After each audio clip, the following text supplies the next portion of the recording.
자, 오늘은 마태복음 5장 5절에 선상순의 팔복선언 중에서 온유한 자에 대해서 함께 짧은 시간 동안 함께 묵상을 해보겠습니다. 5장 5절 복이 있도다 온유한 자들이여 그들이 이 땅을 기업으로 받을 것이니라. 복이 있도다 온유한 자들이여 그들이 이 땅을 기업으로 받을 것이니라. 자, 여기서 핵심적인 단어는 바로 온유함입니다. 온유함. 프라에이스라고 하는 단어죠. 원래 이 프라에이스라고 하는 이 헬라어가 1세기에는 어떻게 사용됐냐면은 주로 이제 그 야생마를 길들일 때에 사용된 단어입니다. 그러니까 날뛰는 야생마를 데려다가 훈련을 시켜서 통제된 사람의 말을 순순히 들을 수 있는 말로 길들이는 것을 의미했던 단어라고 하는 거죠. 그러니까 자기 절제, 셀프 컨트롤에 해당되는 그런 단어라고 이제 할 수가 있겠습니다. 그래서 1세기 로마 세계에서도 이 프라에이스 온유한 자의 뜻은 자기 자신에게는 엄격하고 타인에게는 관대함을 보여줄 수 있는 성품을 가진 사람, 또 외유 내강 그런 스타일의 사람을 온유한 사람이다 그렇게 표현을 했습니다.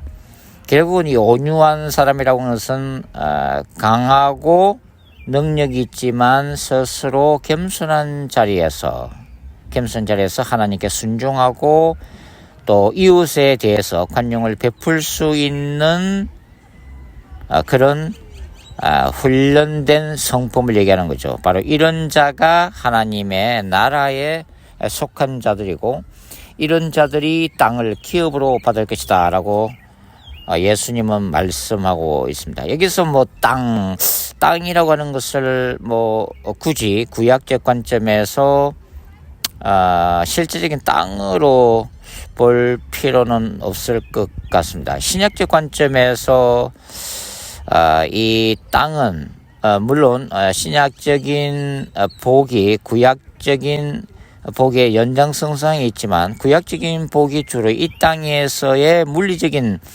땅과 자손에 대한 약속이라면 뭐 신약적인 복은 영적인 복을 의미한다고 하는 거죠.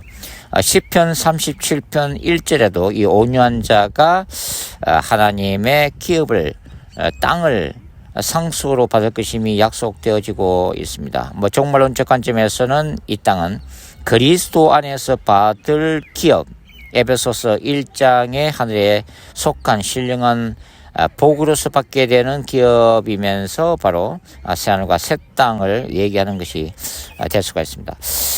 자, 구약에서 이 온유함의 대표적인 인물이 바로 모세라고 할 수가 있습니다. 모세. 그래서 민수기 12장 3절에는 이렇게 기록되어 있죠. 이 사람 모세는 온유함이 지면의 모든 사람보다 더하더라. 모세야말로 땅에서 가장 온유한 자라고 일컬음을 받았다. 이렇게 이제 기록이 되어 있습니다. 자, 모세가 광야 40년 동안 이스라엘 백성들을 이끌면서 그 애굽의 우상 숭배 이데올로기에 지배당하고 있었던 사람들, 즉 땅에 속한 그 죄악된 근성을 여전히 버리지 못한 이스라엘 백성들을 인도하면서 많은 마음고생을 했던 사람이 바로 모세죠. 이스라엘 백성들은 문제가 생길 때마다 하나님을 바라보고 의지하기보다는 현실의 어려움만을 불평하면서 하나님께 끊임없이 불순종을 보였던 그런 사람들입니다. 그러니까 이 사람들은 끊임없이 이제 하나님의 대리자로서의 모세를 원망하고 불평을 쏟아냈던 사람이죠. 그런 사람들 앞에서 모세가 할 수 있었던 것은 바로 온유함이었습니다. 결국은 인간적인 불평과 분노, 반역과 원망 앞에서 그들을 대적해서 똑같이 분노를 쏟아내기보다는 그 마음속에 있는 그러한 아픔과 또 좌절과 절망감을 하나님 앞에서 코람되어 오직 하나님 앞에서 쏟아냈던 사람이 바로 모세라고 하는 거죠. 하나님은 이러한 모세를 40년 동안 그분의 놀라운 기사와 표적을 보이시면서 가나안 땅으로 인도하는 이스라엘 백성들의 리더로 하나님은 세우셨습니다. 자, 모세가 이런 온유함, 타고난 기질일까요? 그것은 아닌 것 같죠. 우리가 출애굽기 읽어보면은 모세는 이 고난당하는 자기 동포 이스라엘 백성들을 위해서 이제 애굽인을 이제 분노로 쳐 죽이는 살인자의 그 아픔도 가지고 있었던 것을 보면 처음부터 모세가 온유함을 가졌던 인물은 아니다라고 하는 거죠. 그가 40년 동안 미디안 광야에서 연단의 세월을 보내면서 그의 내면 속에 있었던 그 분노와 또 다혈질과 목표를 향한 그 집요함, 그 인간적인 어떤 야망과 능력으로 일궈내려고 했던 그런 것들이 이제 하나님 앞에서 다듬어지고 또 하나님의 뜻을 순복하는 사람으로 훈련 받았던 그 결과가 바로 성령의 열매 중에 하나인 온유함이다. 이렇게 우리가 볼 수가 있는 거죠. 자, 광야 40년 모세는 철저하게 부서짐을 경험을 했습니다. 모세는 하나님 앞에서 I'm nothing, you are everything. 하나님, 저는 아무것도 아닙니다. 오직 하나님이 모든 것들을 다스리시고 이루십니다라는 그 진리를 광야에서 체득했던 사람이라고 하는 거죠.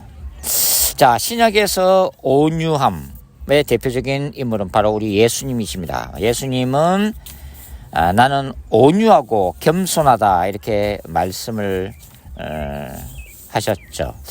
예수님은 신적인 성품을 따라서 이 온유함과 겸손함을 소유했던 하나님의 아들이었습니다. 예수님의 온유함은 이 땅에서의 고난 앞에서도 끊임없이 하나님 앞에 기도함으로 하나님의 뜻을 확인하고 하나님의 십자가의 길을 겸손함으로 순종했던 분이 바로 예수님이죠. 그래서 결국은 예수님의 이 겸손과 온유함이라고 하는 성품을 통해서 이 십자가상의 종말론적인 그룩한 전쟁에서 승리하게 되었고, 그것이 죄와 사탄의 건설을 깨뜨리고 하나님의 백성들을 예수 그리스도에 대한 믿음을 통해서 칭의와 성화와 영화로 인도하는 바로 하나님의 그 메시아적 전사가 되었다고 하는 거죠. 자, 이 온유함을 소유한 사람들은 땅을 기업으로 받을 것이라고 하는 예수님의 약속을 받고 있습니다. 이 마지막 때에도 바로 이 온유한 자가 바로 야훼의 거룩한 전쟁에서의 거룩한 도구로 쓰임받을 수가 있다고 하는 거죠. 결국은 온유한 자는 자신 속에 있는 자신의 뜻과 자신의 생각을 십자가에 못 박고 사도 바울처럼 그리스도와 함께 십자가에 죽어버린 사람들이라고 하는 거죠. 바로 그런 사람들이 계시록 11장에 나오는 예수 그리스도의 재림을 준비하는 두 증인, 마지막 때의 모세와 엘리야 같은 종말론적인 두 선지자라고도 할 수가 있습니다. 두 증인은 자아를 십자가에 못 박았던 사람이죠. 그렇기 때문에 하나님은 이들에게 모세와 엘리야의 놀라운 기사와 표적을 행할 수 있는 권능을 부어주십니다. 그리고 이 두 증인은 자신의 뜻을 따라서 바로 모세와 엘리야의 권능을 행하죠. 왜냐하면 자신들이 생각하는 생각은 바로 예수 그리스도의 생각이었고, 자신들의 뜻은 이미 예수 그리스도와 하나 된 바로 예수 그리스도 자신의 뜻이었기 때문입니다. 그래서 하나님은 바로 이러한 두 증인을 통해서 마지막 때에 놀라운 기사와 표적을 행하면서 바로 이 종말론적인 짐승 즉 그리스도의 세계와 이 끊임없이 거룩한 전쟁을 통해서 수많은 영혼들을 예수께로 바로 하나님의 나라로 세상과 새 땅으로 바로 입성시키면서 예수님의 재림을 함께 준비하는 하나님의 군대로 일어서게 하시는 거죠. 바로 이러한 자를 십자가에 못 박은 자만이 바로 순교자적인 영성, 예수 그리스도의 거룩한 제단에 하나님의 나라를 위해서 하나님의 영광을 위해서 예수 그리스도의 이름을 위해서 자신의 생명을 바칠 수가 있는 바로 순교자가 될 수 있다고 하는 거죠. 복이 있도다 온유한 자들이여 그들이 땅을 기업으로 받을 것입니다. 저와 여러분이 예수님께서 이 산 위에서 선포하셨던 이 말씀의 축복이 우리 모두에게 임하기를 소원해 봅니다. 감사합니다.